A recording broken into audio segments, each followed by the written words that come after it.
षष्ठदशकं दशकं 6 व्यासनारद समागमम्। त्वदिच्छया देवि पुलस्त्यवाचा पराशराद्विष्णुपुराणकर्तुः मुनेर्हरिर्लोकहिताय दीपात् यथा प्रदीपो जनि कृष्णनामा वेदं चतुर्धा विदधत्स कृष्ण द्वैपायनो व्यास इति प्रसिद्धः वेदान्तसूत्राणि पुराणजालं महेतिहासं च महांश्चकार तपः प्रवृत्तः कलविङ्कपोतं मात्रा संलालितमाश्रमान्ते पश्यन्न धन्यामनपत्यतां स्वां सपुत्रभाग्यातिशयं च दध्यौ सत्पुत्रलाभाय तपश्चिकीर्षुः तीव्रं महामेरुसमीपमेत्य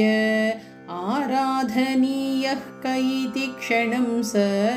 चिन्तातुरो लोकगुरुस्थितोऽभूत्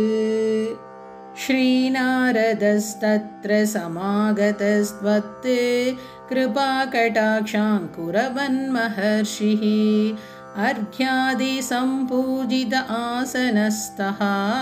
व्यासेन पृष्टः प्रसन्निवाह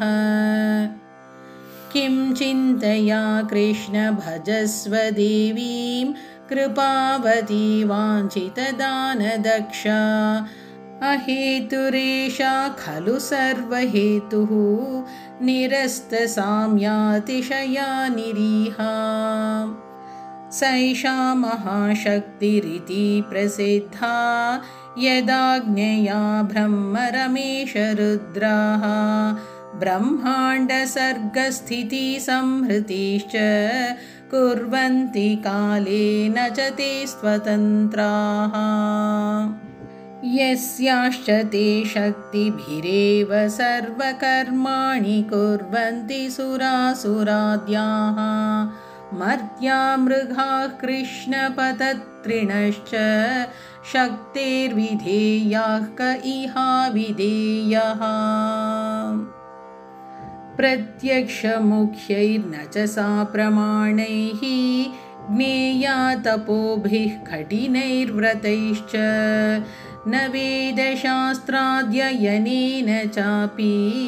भक्त्यैव जानाति पुमान् महेशीं